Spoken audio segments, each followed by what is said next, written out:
I am Delfina Morganti Hernandez, and this is Season 2 of Founded in Transcreation.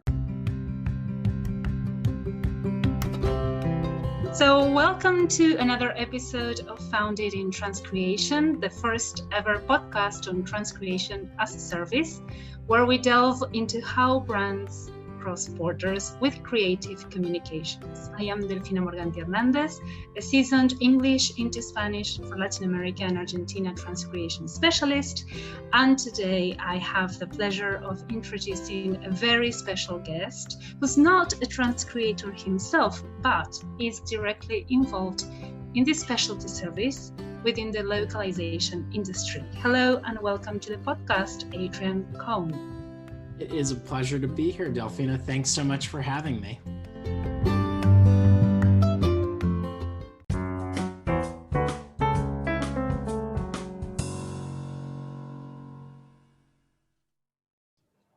Thank you. So I'll introduce you, Adrian, to the audience. Adrian Cohn is head of marketing at Smartling, a translation technology and services company. He's a brand and communication strategist with experience conceptualizing and implementing worldwide omni-channel campaigns. He's also board member of New Orleans Area Hospital Foundation, and as I've come to learn through listening to other podcasts where he was also a guest, Adrian is a big fan of Calm, a very useful breathing and meditation app. Thanks for joining me again on this episode. I hope we have a great time discussing marketing and branding together. Me too. Cool. So how would you define marketing? Well, I would define marketing as a discipline that positions a person or a company to have their voice, their message, their value proposition heard by the people who are likely to be consumers of their message or product. And at a business, you know, I think the easiest way to describe like what is the purpose of marketing for a business, I'm going to give you a very blunt answer, but the answer is to make sales easier. Okay. So is it selling always the objective, marketing's objective as a discipline? Not always, but almost always. The purpose of marketing, you know, the purpose of a company is to create revenue or return on investment for a shareholder. So if you're marketing a software or a business or yourself as a translator or a transcreator, the purpose of that marketing is so that your business accrues revenue. That doesn't mean that marketing can't do other things. It can inspire people, but at the end of the day, if you're writing something or putting a message out there to inspire somebody, you're also kind of inspiring them to buy your product or service. So, you know, yes. I think that, you know, maybe the way I would summarize that, Delfina, is there is good marketing and then there's marketing. And I like to operate in the good marketing category where you're able to make that process of promoting or selling a service one that is delightful. Yeah, totally agreed. Loved your definitions.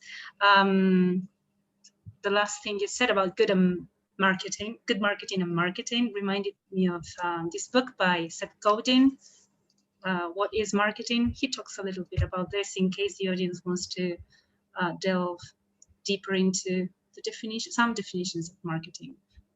Okay, so great. And what's the difference between marketing and branding? You do both, right? Yes, that also is a good question. Branding is really the exercise of understanding what is the persona of a company. What should people feel when they come into contact with your brand? on the softer side of things, branding could look like, colors and shapes and logo designs and things like that. But the more technical side of branding is ensuring that every single communication follows a pattern, a rhythm, an undertone of business understanding that is so complex, but communicated so simply, so that when you go to do marketing, which is the act of putting all of your tools to work, it feels coordinated. It feels like the same thing. You know how like sometimes you have friends and family and people will say to you, I have like, this is the Delfina that the family knows, and this is the Delfina that my high school friends or university friends know. Like there are different versions of you. And at the end of the day, you also have a core, and that core is your brand. So what are those similar traits that people would recognize about you across all of your friend groups or family groups, things like that? I don't know if that makes a whole lot of sense, but I'm going to go with it. It does. It does. It does. And can we influence those perceptions? At a company level? Yeah. Yeah, I think so. I think brand is a big deal. I feel pretty strongly that brand at the end of the day is the identifier or the value set of a company.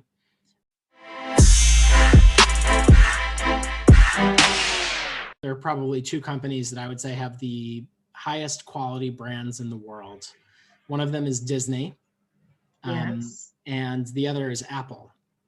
And let's just focus on Disney for a moment, because I recently read Bob Iger's book, which is called Ride of a Lifetime, and it's an excellent one to read if you're into business and entertainment and brand.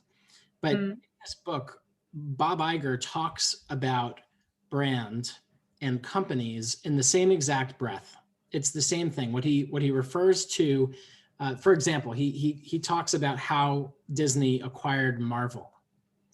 And he doesn't talk about it as how much revenue did Marvel have and how much would it cost to acquire that revenue. What he talked about was, what were the brand attributes of Marvel? What was the audience that we would be able to reach that we could not reach with the Disney brand? What are the brand attributes that are in direct competition with or in direct conflict with the brand attributes of Disney? How are we going to marry these two companies and build a stronger brand that has stronger attributes? So I think it's very clear how to identify brand at a company. It's easy for me. And my guess is that most consumers have an understanding of brand, even though they may not codify it as brand. True. Yes. I was just thinking of something else, and now it escaped my mind because of the book example, which was so great. Okay, so I'll just go to the next question, and if it comes back to me, I'll let you know. According to Philip Kotler in Marketing 4.0, moving from traditional to digital, I will quote, "In the digital age where customers are surrounded by technology-based interaction, brands that are humanized become the most appealing. Customers are increasingly looking for human-centric brands, brands whose characters resemble those of humans and are capable of interacting with customers as equal friends." That's the end of the quote. Do you agree? I do, and I'll speak a little bit about why and how I've put it to practice. But please, I think it's also important that we, there are a lot of buzzy marketing terms out there. The New York Times just wrote an article about how ad agencies have this like crazy vocabulary.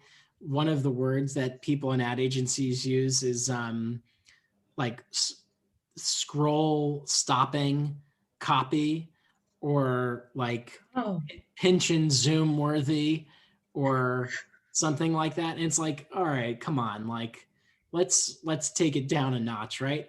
But you know, I think the same is true for like humanizing.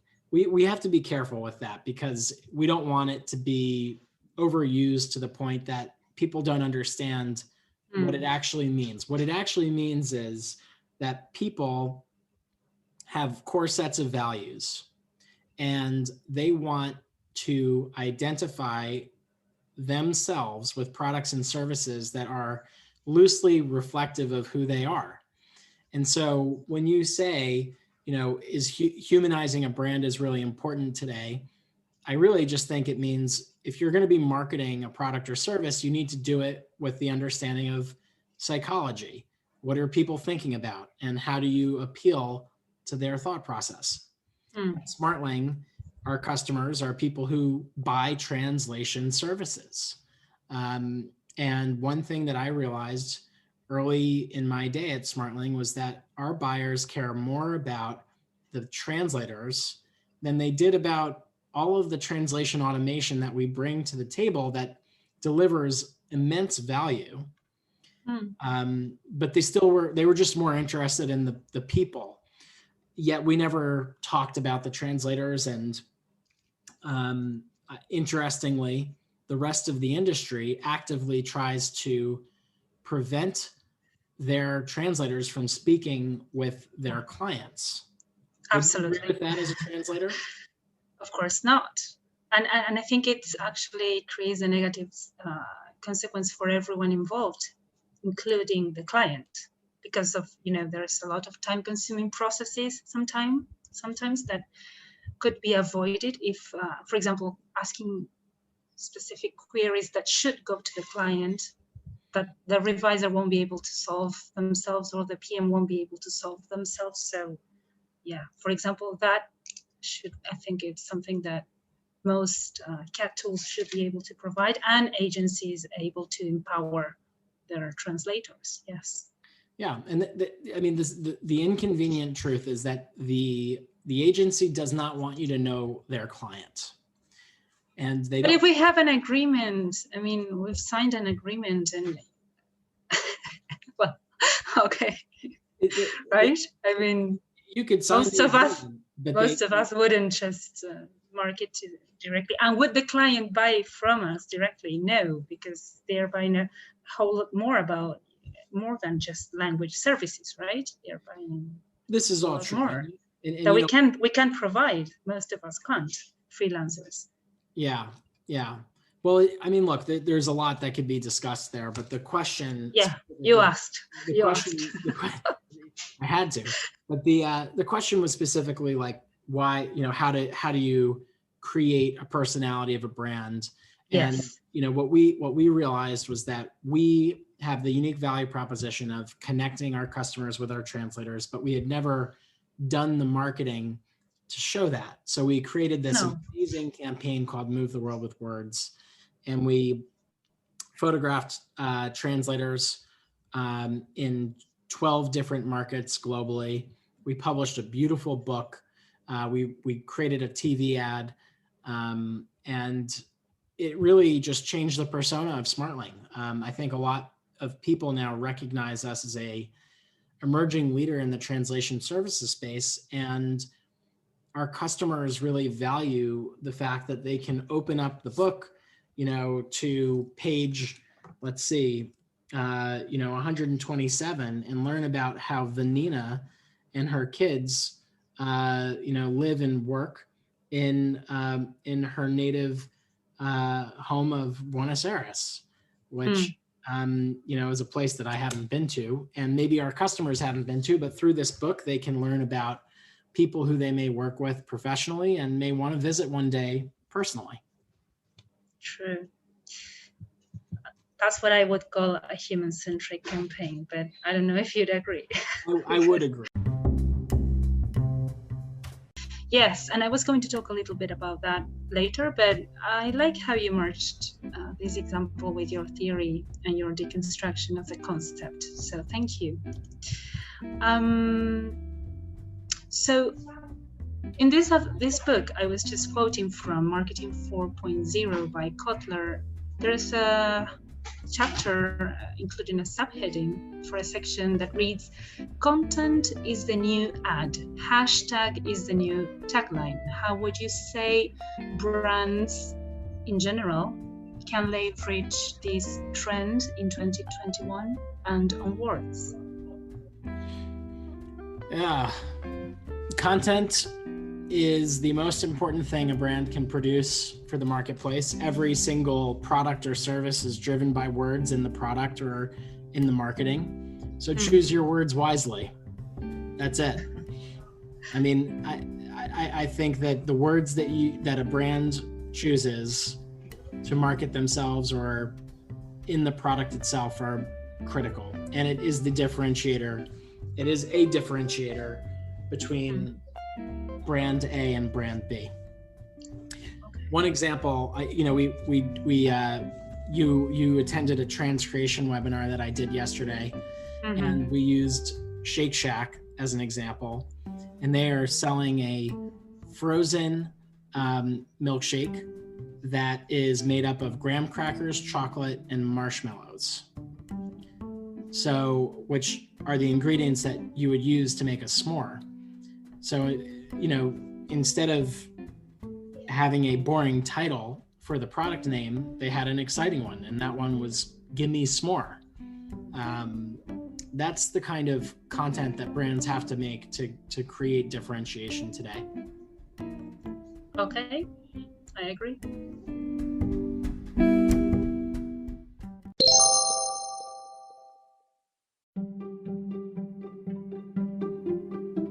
When did you start working at Smartling, and what was your job before becoming head of marketing there?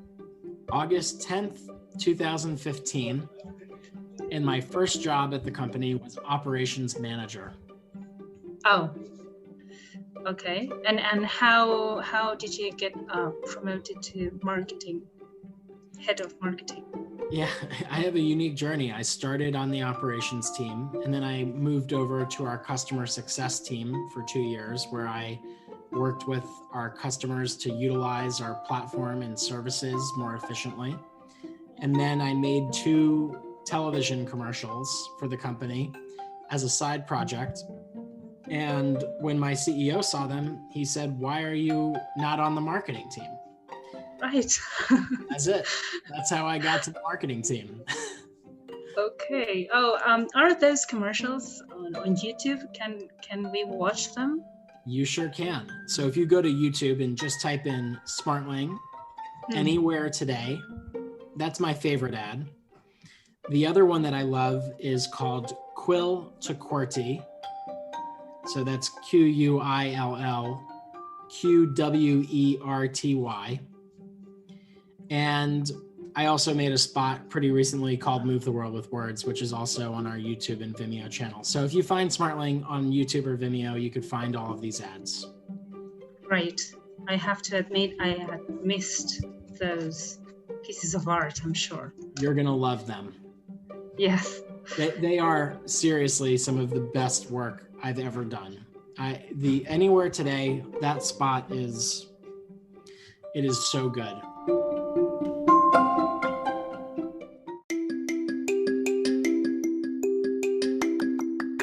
I hope you're enjoying this episode with Adrian Cohn, head of marketing at Smartling, and brace yourself for a great and very exciting announcement.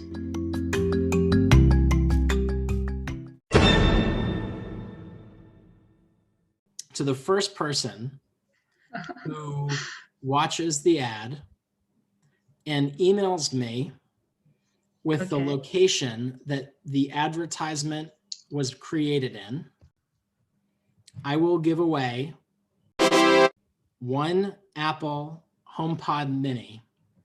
Wow. So the first person that determines what city was this advertisement made, emails me at acohn@smartling.com. You're going to win a new Apple HomePod Mini. Wow. This is so great. Okay, I will just advertise this too. Let's have fun, right? Let's have. Yes. It must be really hard to guess, right? Well, No? I'm hoping that I don't have the name of the city in the description of the video, but hey, even if I do, that's I'll take, I first of all, conflicts of interest, I won't take part in the challenge. Second of all, I'll give you some time before I post about this and publish these episodes so that you can check. Because it was so spontaneous. It was spontaneous, but I have fun with that kind of thing, and I look forward to the first person emailing me. Okay, cool. Well, I was also, one of the things that, well, what brought us together in the first place this year, 2020, was another spontaneous move. That was me posting about Smartling's, I think it's Smartling's core product, your localization tool, how I like it and why I use it and why I like it. And it resonated with many translators on LinkedIn. And I guess that's somehow why or how it reached you. And I started learning more after that about the brand Smartling. You were kind enough to send me your Move the World with Words ebook. But what I love the most after checking the book out and other things that you have, that for me, yes, are humanizing the brand, is your manifest, your brand's manifest. May I quote a little bit from the text? Yeah. Are you okay with that? Yeah. Okay, so here's an extract from Smartling's manifest, which you can find at the bottom of Smartling's homepage on your website. Translation is a purpose and a privilege. Translation is about the truth, making sense of place, culture, history, and the sum total of the human condition. We see language as a bridge, not a barrier. We value context over content. We aren't always right, but we strive to get it right. We believe translation is the search for meaning, but believe strongly that it is also a plea to be heard. We find words in all great things. We see what's truly possible in words. Talk is cheap, so let us be rich in meaning. I'd like to know, a little bit about the behind the scenes of the manifest. Was it your idea? Did you write it? Did you work with the team to create this text with a lot of alliteration? So I commissioned this project at the very beginning of joining the marketing team because there needed to be a brand reset, and we needed to develop a thesis that we could utilize for the remainder of time, or at least for the foreseeable future. And I work with a very, very, very capable copywriter, someone who I've known for 10 years now.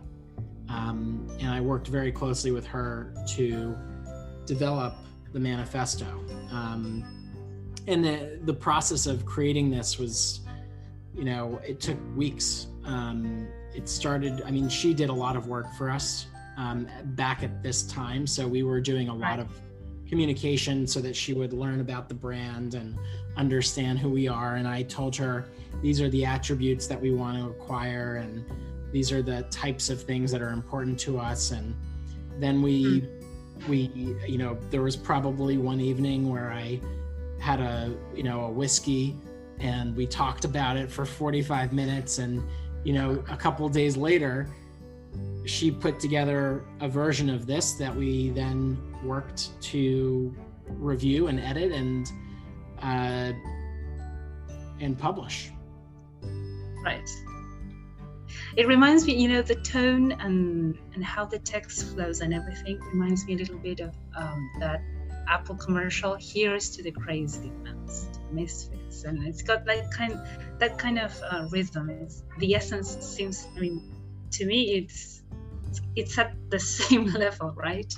if you read it out loud, you can appreciate that even more. That's why I wanted to quote from it, actually. That's hugely flattering, and that definitely was part of the brief. That's a very inspired ad. Think different. Yeah. Yeah, very inspiring. Sometimes I listen to it, before I get to write other things, and it's so good. Yeah. The music, everything. All right.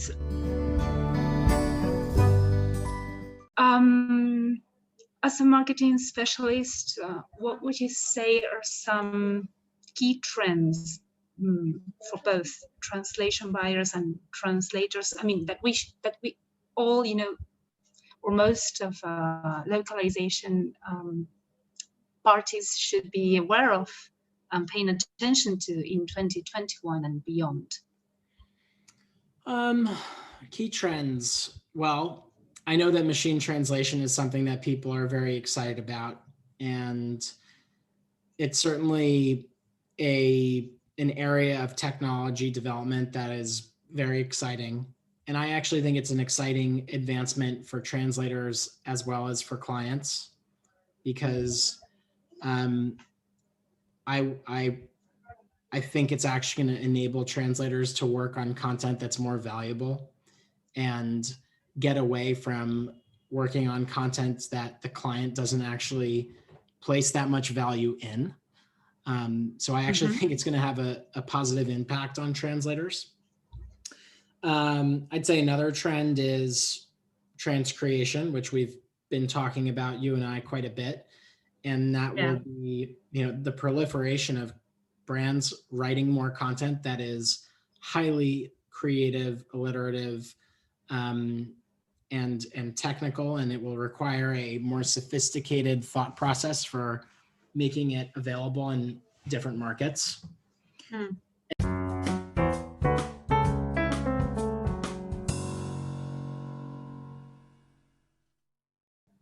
I think that buyers are going to be settling into the new normal.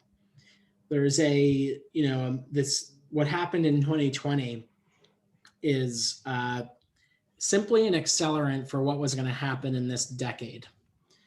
Companies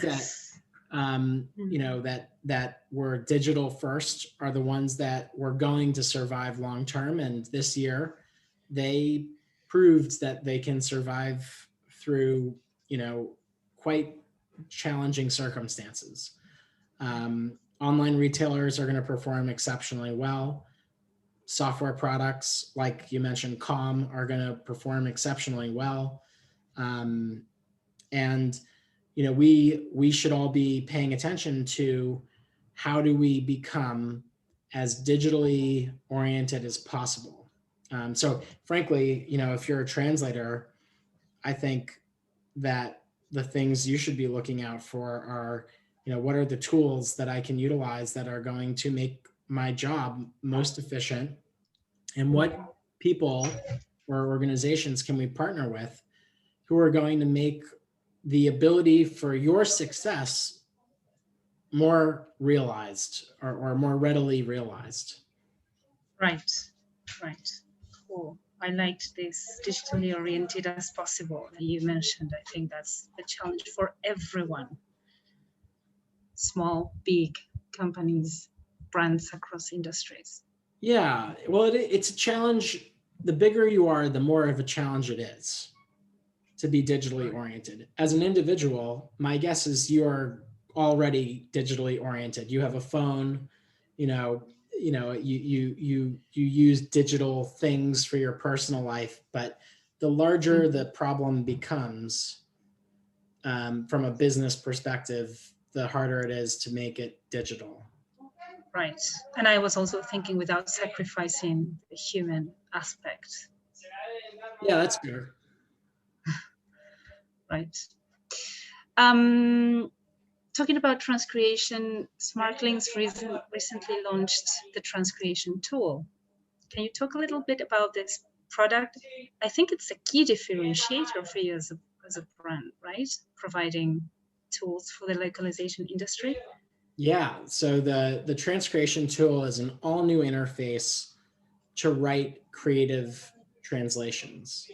And it gives you a single touch point to manage every single aspect of the transcreation process without touching your email, without using a spreadsheet, without having to have multiple windows open so you can have visual context. It's an all-in-one interface that allows you to write options for transcreation, back translation so the client can understand each option, and the ability to do it with visual context in one view. I think it's a great innovation. It's a very innovative product as a unified platform for all this. I mean, I think it will simplify the process for PMs, translators, and of course the end client. It's great.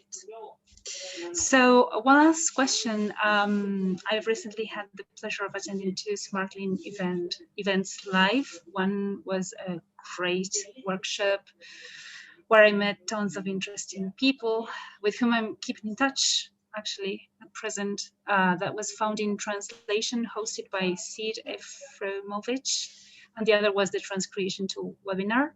Would you like to tell us whether you're planning to do more of these in 2021, connecting with your audience? Yeah.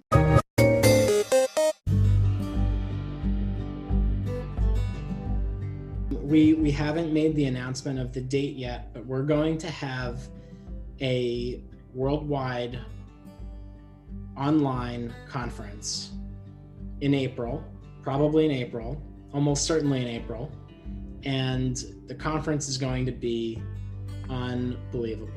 I can't say too much about it yet, but no. This will be the conference of the year for this industry. It is going to disrupt the cadence of what you have come to expect from events in this industry. It's going to be unlike anything you've ever experienced in this industry from an online conference perspective and even a live event perspective. It's for translators, it's for our clients, and it's an opportunity to establish community, to get a little bit of thought leadership in the space, but most importantly, to give you the opportunity to figure out how to make sense of this decade and what to expect in the future. I think Smartling should keep you as head of marketing forever. And they should never let you go. That's as much as I'll say. So kind. Yeah, they should. Hope everyone's listening from Smartling, who should. Okay.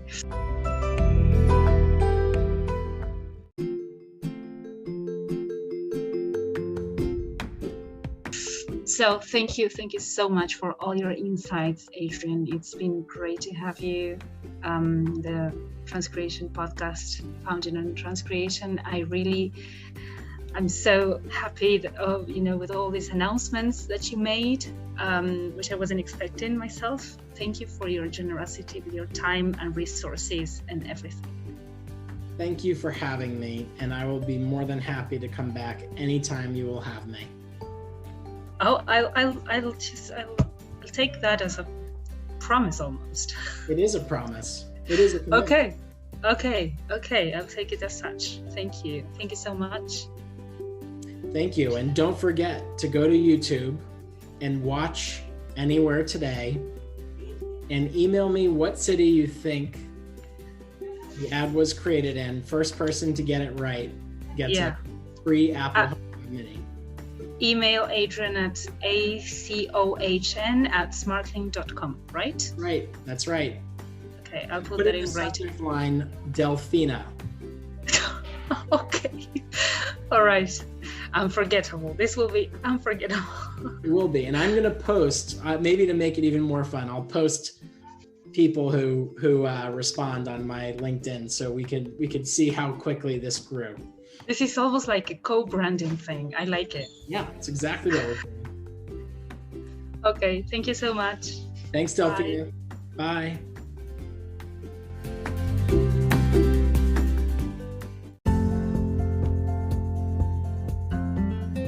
was episode 1 of season 2 of Founded in Transcreation, the first ever podcast on transcreation as a service, where we delve into how brands cross borders.